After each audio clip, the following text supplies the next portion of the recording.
그 주중에 그 국민 배우 안성기 씨가 돌아가셨죠. 그렇죠. 그 국민이 들어가는 가수도 있고 배우도 있고 그러는데 몇 명 되지 않습니다. 가수는 조용필 씨가 국민 가수라고 이야기를 듣고, 또 배우는 엄청나게 많은데 그 중에 국민 배우라고 이야기 듣는 사람은 안성기 씨가 유일하죠. 그렇죠. 안성기 씨가 그 장례를 치르는 모습을 보니까 정말 뭐 우리나라의 그 유명한 연예인들은 다, 배우들은 다 와 있는 것 같더라고요.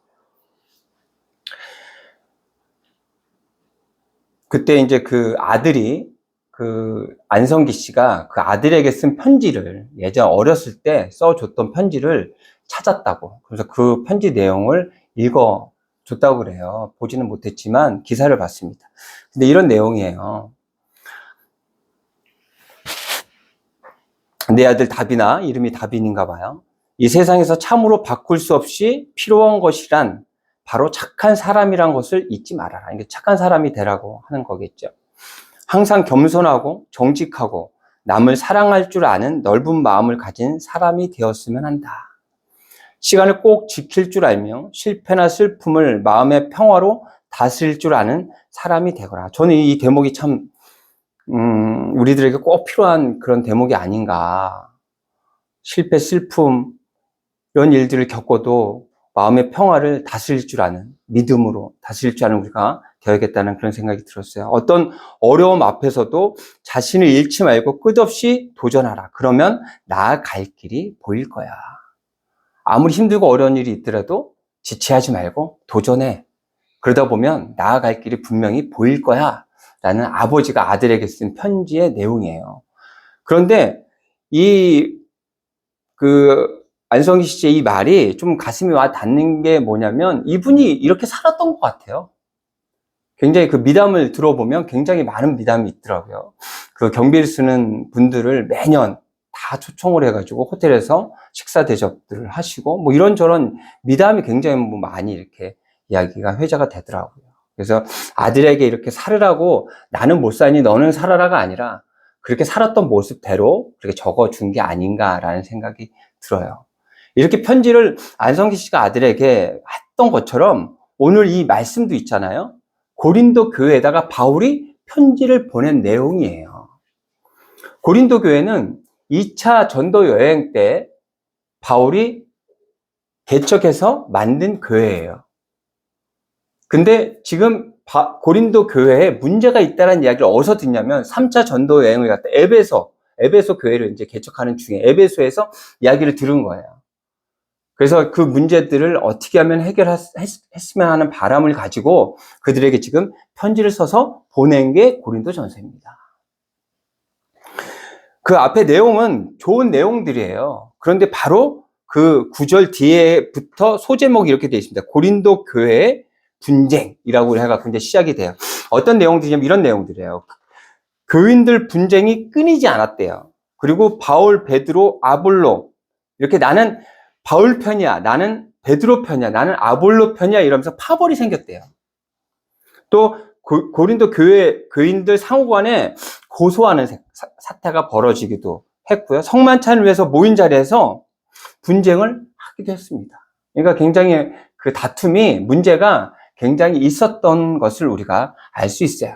그런데 오늘 말씀 내용을 이렇게 쭉 보면 그런 문제가 전혀 없었을 것 같은 그런 이야기를 합니다. 보세요. 1절부터 한번 제가 읽어볼게요. 하나님의 뜻을 따라 그리스도 예수의 사도로 부르심 받은 바울과 형제 소스데네는. 2절 같이 한번 읽어볼게요. 같이 한번 읽어봐요. 시작. 고린도에 있는 그리스도 예수 안에서 거룩하여지고 성도라 부르심을 받은 자들과 또 각처에서 우리의 주 곧 그들과 우리의 주 되신 예수 그리스도의 이름을 부르는 자들에게. 우리가 왜 예수 그리스도의 이름을 이렇게 불러가야 할까요? 예수님과 이렇게 함께 해야만, 하나님과 함께 해야만 될까요? 제가 어제 그 뉴스 보니까 그 사고가 많이 났습니다. 바람도 불고요. 그리고 또 블랙아이스 때문에 그 4중출도 5중출도 해가지고 사람들도 많이 죽고요. 막 그런 일들이 벌어져.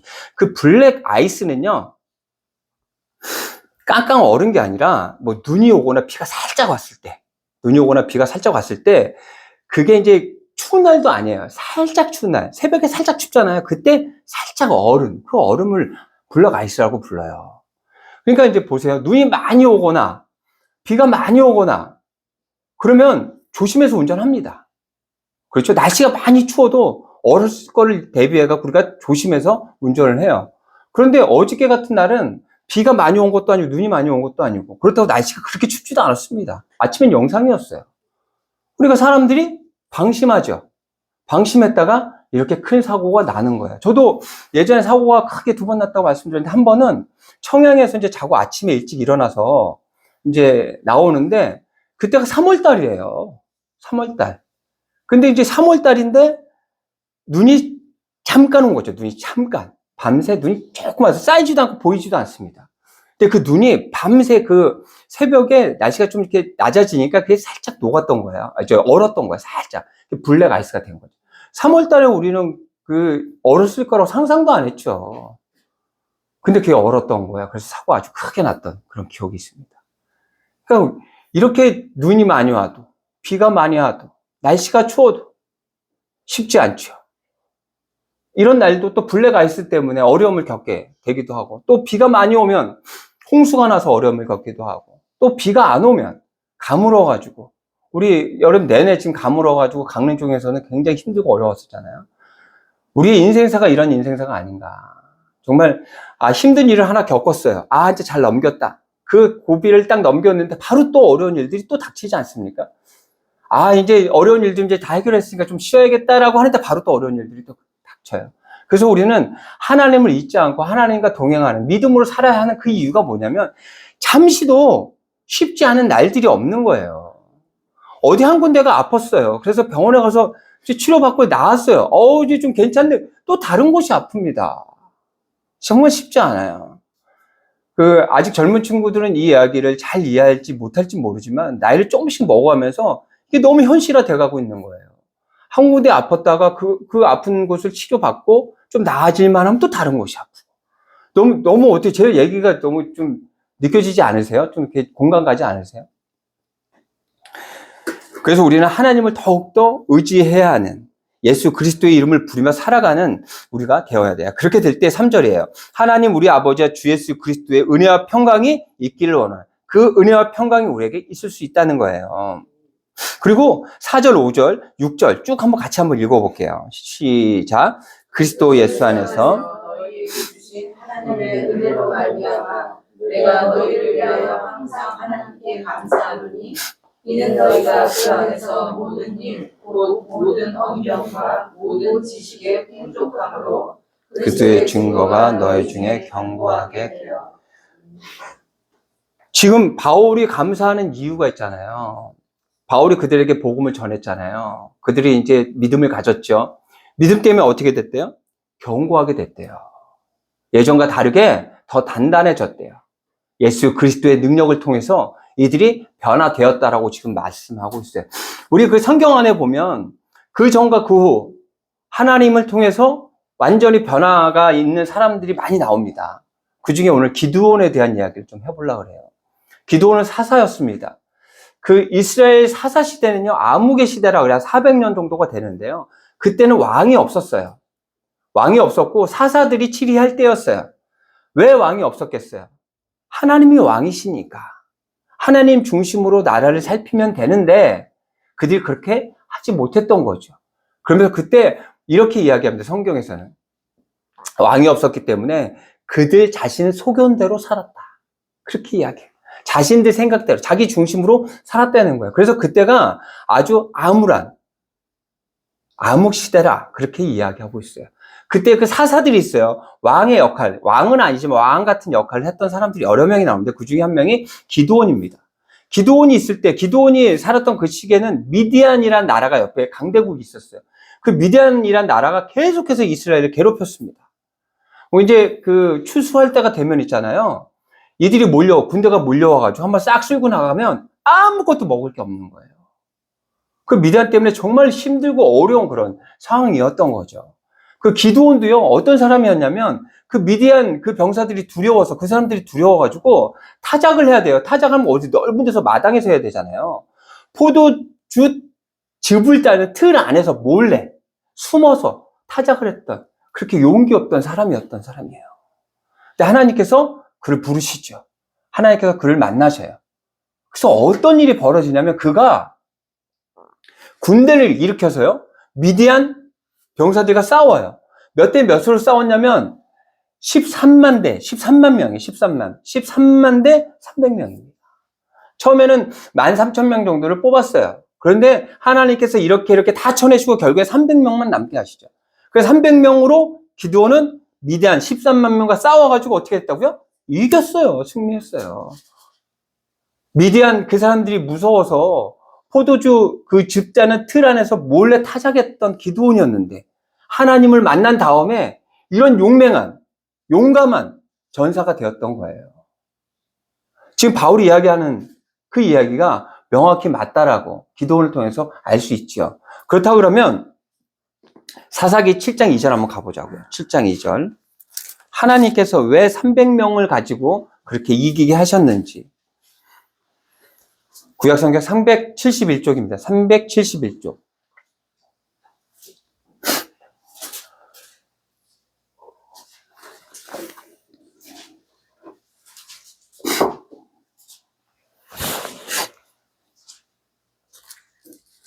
찾으셨어요?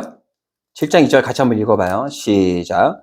여호와께서 기드온에게 이르시되 너를 따르는 백성이 너무 많은즉 내가 그들의 손에 미디안 산을 넘겨주지 아니하리니 이는 이스라엘이 나를 거슬러 스스로 자랑하기를 내 손이 나를 구원하였다. 이 이야기가 뭐냐면 어느 정도 인원 13,000명이 가서 싸우면 야 그래 우리가 잘해서 이긴 거야 라고 혹시라도 잘못 생각할까봐 교만해질까봐 하나님께서 300명 데리고 가서 싸우게 하셨다라고 지금 말씀하고 있어요. 하나님께서는 13만 명도 300명으로 이길 수 있는 분이에요. 말도 안 되죠. 말도 안 돼. 하지만 이 땅의 삶, 정말 언제 고난이 오고 언제 어려움이 올지 모르는 이 세상을 살아가는 우리가 하나님을 믿어하는 그 이유는 300명 가지고 13만 명을 이기게 하시는 그 하나님, 우리의 하나님이기 때문에 그래요. 그래서 그 하나님을 우리는 믿고 따르며 나아가는 거죠. 7절 한번 제가 읽어볼게요. 너희가 모든 은사에 부족함이 없이 우리 주 예수 그리스도의 나타나심을 기다림이라. 이때는 이제 예수님께 승천하시면서 제가 말씀드렸죠. 재림할 거라고 그렇게 얘기하셨어요. 이제 그때를 기다려야 돼요. 우리도 그때를 기다립니다. 예수님이 재림하는 그날을 기다려야 돼요. 그래서 그때를 기다리며 그때를 기약하고 그때에 맞는 우리의 삶을 살아가야 한다는 거예요. 8절입니다. 주께서 너희를 우리 주 예수 그리스도의 날에 책망할 것이 없는 자로 끝까지 경고하게 하시리라. 예수 그리스도께 재림하는 그날 책망 받을 것이 없는 우리가 되어야 한다는 것을 지금 바울은 말씀하고 있어요. 제가 지난주에 얘기했던 그 판사 얘기했잖아요. 뇌물 받은 판사. 그 판사가 나오는 그 드라마의 제목이 판사 이한영이라는 프로예요. 그래서 제가 그렇게 뇌물을 받고 그렇게 판결하는 판사의 모습을 보면서 야 어떻게 드라마가 이렇게 돼? 어떻게 되려나? 그리고 그 다음에를 한번 또 찾아봤어요. 다음에를 찾아봤더니 그 다음에는 이제 어떻게 되냐면 이 판사가요. 이 판사를 조종하는 사람들의 뒷 배경이 있습니다. 어두운 세력이 있어요. 이 판사보다 훨씬 높은 대법원장이 있어요. 대법원장. 그 사람이 나쁜 사람이에요. 그 사람들이 그 돈 있는 사람들과 연계해가지고 이런 판사를 조종하는 거예요. 그래서 또, 기업가를 이제 재판해야 되는 그런 상황이 생겼어요. 그런데 이한영이라는 이 판사가 그 기업인의 손을 들어주지 않고요. 그 피해자의 손을 들어줍니다. 그래서 어떻게 되냐면 쫓기는 신사가 되고요. 잡혀가서 쫓기는 신사가 되고 결국엔 죽어요. 그리고 다시 화면이 바뀌면서 10년 전 판사 이한영으로 다시 태어나요. 말도 안 되죠. 말도 안 되는데 드라마예요, 여러분. 너무 집중하지 마시고요. 드라마의 이야기예요, 드라마. 다시 10년 전으로 다시 돌아가서 자기가 잘못했던 것들을 제대로 바꿔가기 시작해요. 예전에 자기가 잘못 살았던 것들을 바로 잡으면서 정의롭게 살아가는 그런 모습이 펼쳐지는 거예요. 이제 그 다음에 못 봤는데 이제 어떻게 펼쳐질지는 잘 모르겠지만 예전과 다른 삶을 산다는 거예요. 그런데 안타까운 건 뭐냐? 드라마는 그렇게 할 수 있잖아요. 우리는 그 마지막 날에 예수님 잠깐만 저 10년 전으로 좀 돌려보내주세요. 제가 다시 올게요. 이게 안 돼요. 그래서 오늘 우리는 제대로 살아야 돼요. 오늘 제대로 살지 못하면 마지막 예수님 재림에서 오시는 그날에 책망받게 되고요. 선택받을 수 없는 존재가 될 수도 있다는 거예요. 그래서 오늘을 제대로 살아야 돼요. 오늘 그냥 그래. 오늘은 그러니까 내일부터 아니요. 내일이 아니라 오늘부터 잘 살아야 돼요. 오늘 만약에 잘못한 것들이 있다면, 부족한 것들이 있다면 무릎 꿇고 회개해야 돼요. 그래야 마지막 날에 책망받지 않고 선택받는 그런 존재가 될 수 있다는 거예요. 그리고 9절입니다. 9절은 같이 한번 읽어봐요. 시작. 너를 불러 그의 아들 예수 그리스도 우리 주와 더불어 교제하게 하시는 하나님은 믿으시다. 하나님은 미쁘시다. 이 뜻은 뭐냐면 하나님은 신실하시다. 성실하시다. 우리 인간은 그렇지 않잖아요. 감정에 따라서 달라지잖아요. 그렇죠. 하나님은 항상 같으시다는 거예요. 제가 항상 얘기하지만 제가 정말 그 어렸을 때 하나님을 알고 그리고 나중에 다시 하나님을 찾았을 때 그때 제가 어떤 느낌을 받았냐면 하나님은 계속해서 내 옆에 나를 지키고 계셨었구나. 나를 기다리셨구나. 라는 생각이 그 느낌이 들면서 정말 많은 눈물을 흘리고 회개를 했던 그런 기억이 있거든요. 지금 성경에서도 말씀하고 있잖아요. 하나님은 항상 한결같이 성실하시고 신실하시게 내 옆에 있다라는 것을 말씀하고 있어요. 제가 그 주중에 2개의 기사를 봤습니다. 2명의 목사에 대한 이야기예요. 뭐 목사에 대한 이야기를 하면은 뭐 좋은 얘기를 하면 참 좋을 텐데 좋은 얘기가 안 나오죠. 거의 안타까워요. 첫 번째 얘기는요 이런 이야기입니다.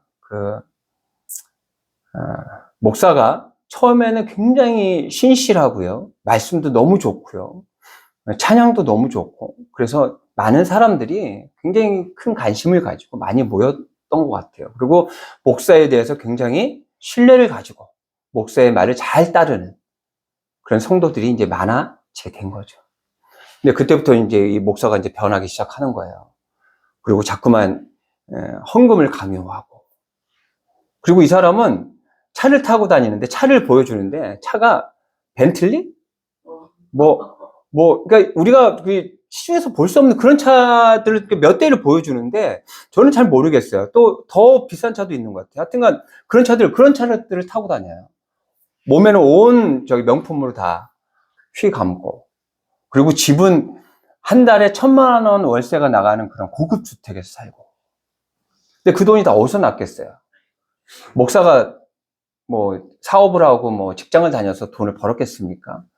교회에서 나오는 돈을 가지고 그렇게 사용을 하고 했던 거죠. 그래서 그 교인들한테 그렇게 얘기했답니다. 내가 이런 거를 누려보고 해봐야 너희들에게도 가르쳐 주지 않겠냐라고 그렇게 이야기를 했대요. 근데 너무 신뢰했나 봐요, 그 목사를. 어떻게 그런 이야기를 듣고 그런 상황에서 또 그렇게 믿음을 지키면서 살았는지 몰라요. 결국에는 그렇게 헌금을 자꾸만 강요하니까 결국에는 대출을 받아가지고 헌금을 하는 이제 상황들이 생기는 거죠. 그 4명이 고소를 했는데 4명이 피해본 금액이 뭐 40억 가까이 됩니다. 뭐 그 사람들 뿐만이 뭐 그랬겠어요? 근데 그걸로 또 안 끝나는 거죠. 젊은 여자들을 성폭행하고. 야, 진짜 좀 안타까워요. 그러니까 결국에는 보세요. 아무리 목사여도 있잖아요. 목사도 인간이에요. 사람이에요. 신이 아니에요.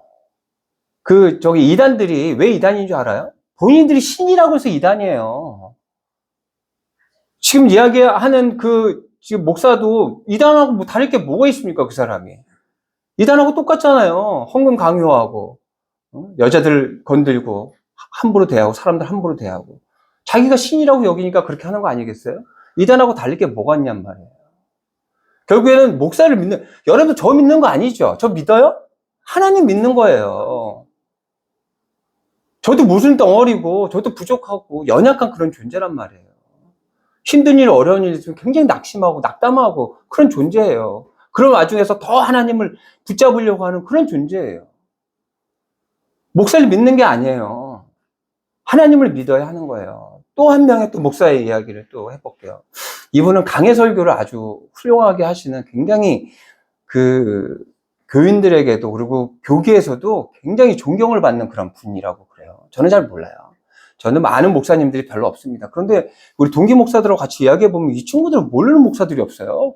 다 뭐 누구는 어쩌고 누구는 어쩌고 얘기하면 왜 이렇게 많이 알아요? 저는 잘 모르는데. 근데 그 목사님도 이 친구들은 잘 아는 모양이에요. 굉장히 유명하시고 굉장히 존경받는 그런 목사님이랍니다. 그런데 이제 그 목사님 이제 원로 목사님이 됐고 다른 목사님이 이제 그 담임 목사를 하고 있는 거죠. 그런데 아들이 그 교회 부목으로 있어요. 자신의 아들이 부목으로 있어요. 그러니까 이제 부모 입장 되니 아들에게 뭔가 좀 더 이렇게 기회를 주고 뭔가를 더 주고 싶은 마음이 있겠죠. 뭐 그래서 그런지 몰라도 그 담임 목사를 이렇게 내쫓고 싶은 거예요. 그래서 이제 장로들에게 투표를 하자라고 이제 그렇게 이야기를 했는데 장로들이 호응을 안 하는 거죠. 그러니까 제대로 된 분들인 것 같아요. 장로님들이 호응을 안 해요. 그러니까 이분이 어떻게 이야기하냐면 자기는 나가겠다. 분리개척을 하겠다. 얼마를 요구한 줄 아세요?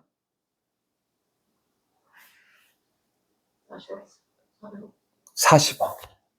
그 교회가 그렇게 큰 교회도 아니에요. 그리고 그 40억은 지 돈입니까? 아, 자기 돈이에요. 그 40억이? 어떻게 그렇게 쉽게 40억을 달라 그래요? 그거 교인들이 피땀 흘려서 직장 다니면서 벌어서 낸 돈들이에요. 그러니까 그 전에는 그렇게 존경받던 분이랍니다. 강해 설교가 훌륭하시고 목사들에게도 존경받던 그런 분이래요. 한순간에 자식에 대한 잘못된 사랑 때문에 한순간에 그렇게 망가지는 모습을 볼 수 있는 거죠. 사람을 믿는 게 아니에요. 사람을 믿는 게 아니라 하나님을 믿는 거예요. 저도 앞에서 여러분들에게 말씀을 전하지만 이 말씀 있잖아요. 제가 살았던 것을 여러분들에게 말씀드리는 게 아니에요. 주님이 살았던 것들을 여러분들에게 말씀을 드리는 거예요. 여러분들 누굴 믿어야 되냐면 하나님을 믿어야 돼요. 예수 그리스도를 믿어야 돼요. 그분이 신이시고 그분이 우리를 구원하시는 분이에요. 저는 말씀을 전달한 우리 교회는 보면 있잖아요. 다 이게 직급이 다르잖아요. 목사가 있고 장로가 있고 권사가 있고 안수 집사님이 있고 집사님이 있고 일반 교우들이 있고 그렇잖아요. 그 이유는 뭐예요? 그 직급에 따라서 다른 어떤 대우를 받기 위함이 아니고요. 맡은 바 역할들이 다 다르기 때문에 그래요. 저는 여러분들에게 말씀을 전하는, 목회를 해야 하는 그런 역할을 감당해야 되는 목사인 거고요. 제가 하나님이 아닌 거예요. 절대 목사가 내가 다 한다라고 한다면 그거는 의심할 필요도 없고 쳐다도 볼 필요가 없는 거예요. 하나님만이 믿음의 대상이라는 것 절대 잊지 말아야 돼요. 왜 그러냐면 말씀하고 계시잖아요. 하나님은 신실하시다. 하나님은 항상 한결같으시다. 하나님은 항상 그곳에 계시다. 라고 이야기하는 거예요. 제가 지난주에 야곱 이야기했잖아요. 야곱은 사기꾼이라니까요. 야곱은 나쁜 놈이에요. 자기밖에 모르는 자기 중심적인 그런 사람이에요. 하지만 그가 왜 이스라엘이라는 이름을 받았을까요? 하나님과 싸워 이긴 자라는 이야기를 어떻게 들었을까요? 야곱이 깨달은 게 있어요. 창세기 28장입니다. 창세기 28장.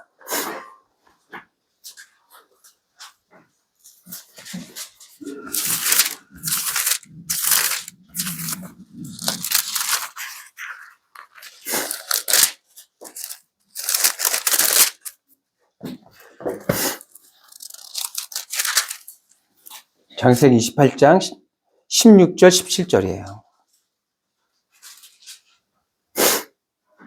같이 한번 읽어볼까요? 시작. 야곱이 장님께 이르되 여호와께서 과연 여기 계시거늘 내가 알지 못하였도다. 이에 두려워하여 이르되 두렵도다. 이곳이여 이것은 사람을 하나님의 집이요 이는 하늘의 종이로다. 야곱이 저 형을 속여서 장자의 축복을 받아요. 이제 삼촌네 집으로 도망가는 거예요. 그때 만남이에요. 그때 만났던 거, 하나님을 만났던 거예요.